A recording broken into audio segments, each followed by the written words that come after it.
Avant de vous lancer du coup dans un exposé à l'oral, apprenez à gérer votre trac et pour ça déjà repérez votre dysfonctionnement émotionnel en cas de difficulté. Apprenez à dépasser la crainte d'être jugé. Apprenez à vous centrer sur les autres plutôt que sur vous. Vous centrez sur les autres sans a priori, sur leur attitude et sans interprétation. Regardez les récepteurs dans les yeux. Soyez actif, soyez celui qui regarde plutôt que celui qu'on regarde. Et ça, je peux vous assurer que ça change tout. Vous êtes en train de faire un exposé, vous êtes dans une salle, vous avez 10 personnes, les yeux braqués sur vous. Ça peut être oppressant. Eh bien, changez le regard de ça. C'est plus les autres qui vous regardent, c'est vous qui regardez les autres. Parce que c'est vous qui êtes à ce moment-là maître de la conversation. Vous savez ce que vous allez dire, vous avez fait votre plan d'action, vous connaissez la suite, les autres non. Donc vous avez une avance sur eux, prenez le dessus, ça vous permet d'avoir un petit peu plus d'assurance. Soyez vous-même, tout en intégrant les impératifs de l'expression orale, adoptez la respiration abdominale, elle atténue l'anxiété et régule les émotions.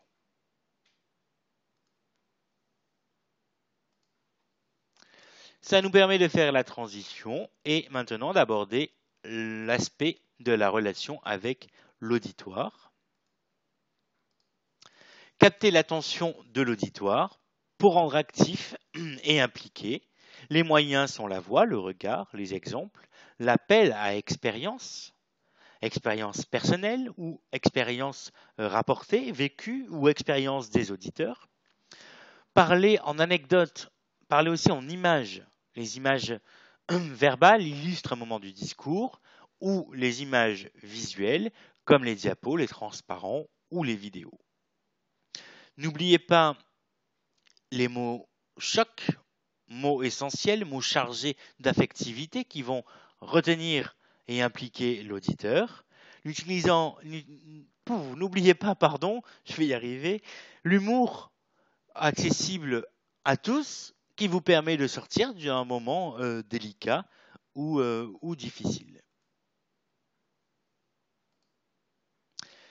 Savoir expliquer, c'est faire comprendre à quelqu'un qu'il ne connaît pas. Reprenons notre exemple de tout à l'heure. Vous exposez ce qu'est la sophrologie. Vous avez dans l'assemblée des personnes qui sont réceptifs ou qui pratiquent la sophrologie keynesienne. L'important, c'est de faire comprendre, dans un premier temps, à l'interlocuteur qu'il a besoin d'écouter pour comprendre parce qu'il ne sait pas ce que vous faites aujourd'hui. Il ne connaît que son cadre de référence, donc que la sophrologie qu'il a vécue jusqu'ici et parce que vous pratiquez. Savoir expliquer commence donc par une prise de contact de l'écart entre connaître une chose et savoir l'expliquer. Et ça, c'est très important pour vous et tout au long également de la formation, on va vous inciter à apprendre, à vous présenter, à présenter votre discipline, à présenter qui vous êtes en tant que praticien. C'est indispensable. C'est indispensable parce que entre savoir, connaître en théorie et le mettre en pratique, il y a parfois un fossé. Comprendre ce qu'est la sophrologie et savoir l'expliquer, il y a parfois un fossé qui demande donc de l'expérimentation et de l'entraînement. Donc prenez ce temps-là pour vous entraîner. D'une manière générale, utilisez la formation pour ça, utilisez la formation pour acquérir des compétences, mais aussi apprendre à avoir un discours, apprendre à s'impliquer, utilisez les jeux de rôle, entraînez-vous avec les autres stagiaires, entraînez-vous avec les formateurs. Bref, prenez ce moment de formation comme une projection future professionnelle qui va arriver rapidement et gagnez du temps ensuite sur votre installation en ayant travaillé tous ces points-là pendant la durée de la formation.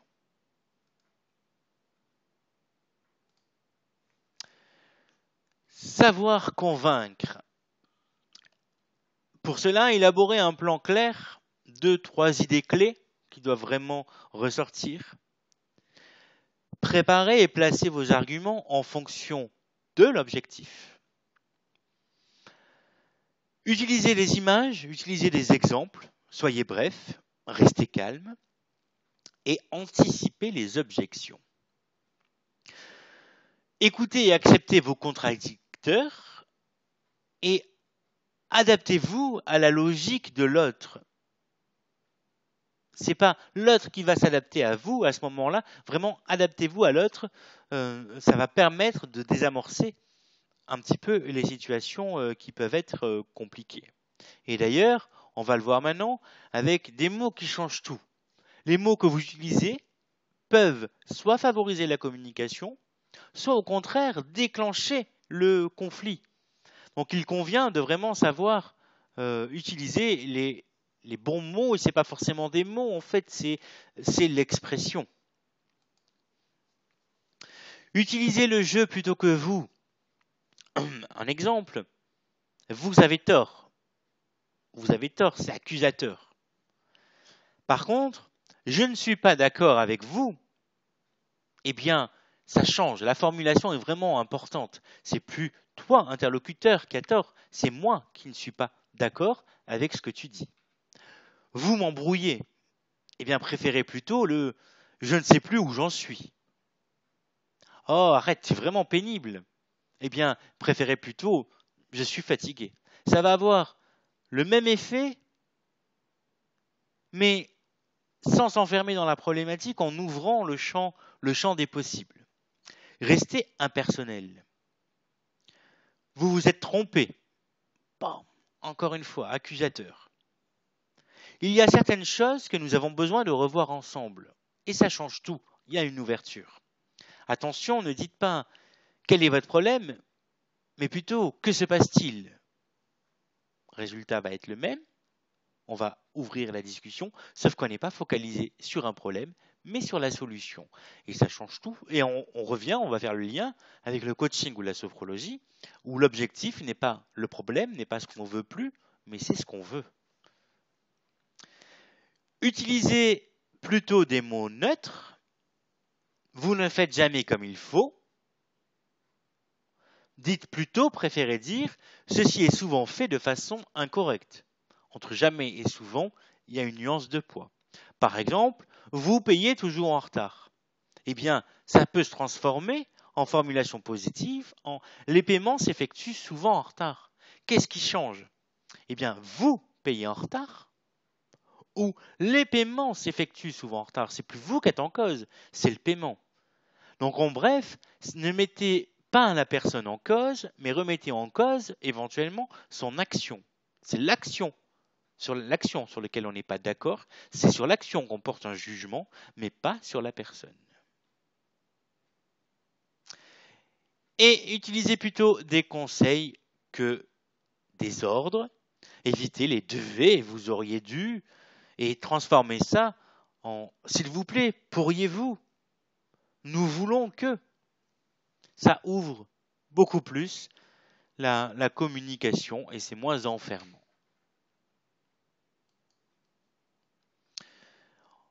On arrive sur le volet des objections. Les objections, qu'est-ce que c'est? C'est non, je ne suis pas d'accord. Les objections, c'est une réaction naturelle et elles correspondent à différents besoins, à une recherche d'information, à une démarche de démonstration complémentaire, et on peut mettre dans la démonstration de force, par exemple, un combat de coq. Une démarche de participation accrue, de reprise de parole et de reprise de pouvoir de l'interlocuteur. Et une défense de l'interlocuteur. Donc il y a l'objection, je ne suis pas d'accord avec ce qui est dit parce que ça ne correspond pas à ma croyance, à ma vision et à mes valeurs. Et il y a l'objection pour être une objection. Vous avez parfois des interlocuteurs qui vont avoir une objection alors qu'ils vont être finalement d'accord avec ce que vous dites. Mais le fait d'avoir l'objection, c'est reprendre le pouvoir, reprendre le rôle. Et jusqu'à maintenant, c'est vous qui meniez l'intervention. Et certaines personnes vont être dans la frustration de ça, vont vouloir reprendre les rênes de la conversation. Vos réactions à l'égard des objections, eh bien, vous devez faire attention à ce que ce ne soit pas une attaque personnelle. ce n'est pas une objection contre vous, mais contre votre action, contre ce que vous êtes en train de dire. Et l'aborder comme ça va changer les choses.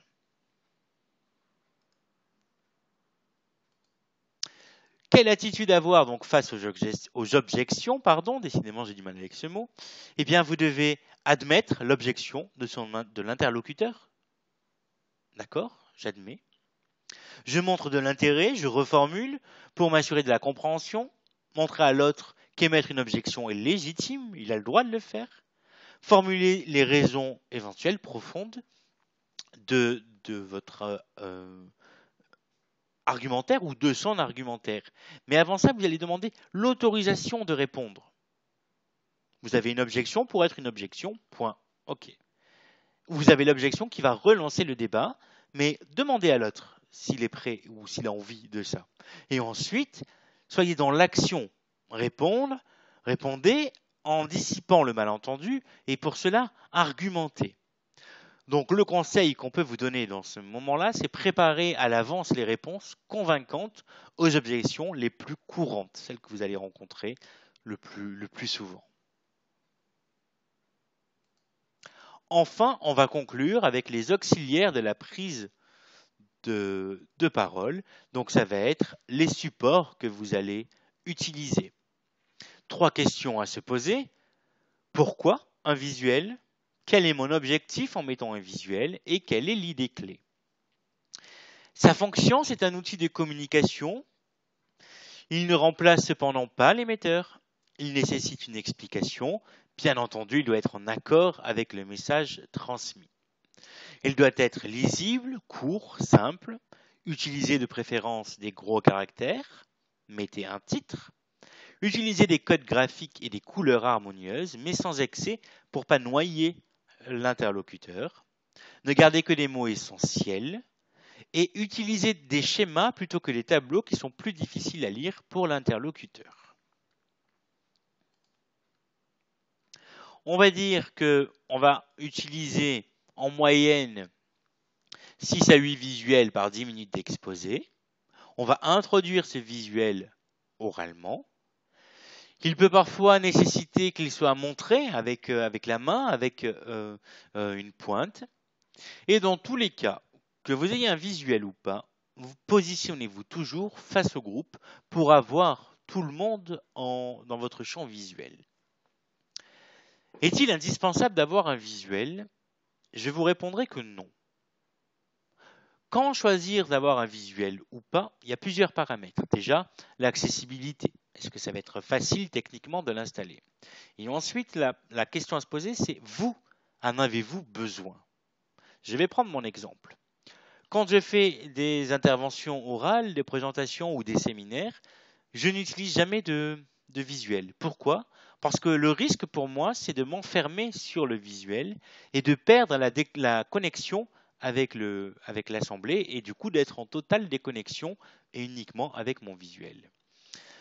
Par contre, en visio, je ne m'en sers pas non plus, mais en vidéo, oui. En vidéo, je trouve que ça apporte un plus à la personne qui est en face parce qu'il n'y a pas de connexion, il n'y a pas de communication, on n'est pas là au même moment. Donc faites-le comme vous le sentez. Si le visuel pour vous est un support, ne vous en privez pas. Si ça vous permet d'être plus à l'aise, eh bien, allez-y, foncez. Donc je vous répète que dans tous les cas, donc, ce sont des pistes de réflexion. Dans tous les cas, entraînez-vous. Il n'y a que l'entraînement qui va favoriser votre aisance dans l'expression orale. J'espère que cet atelier vous aura apporté des points positifs et que vous jugerez intéressants. Et puis, je vous dis donc à très bientôt.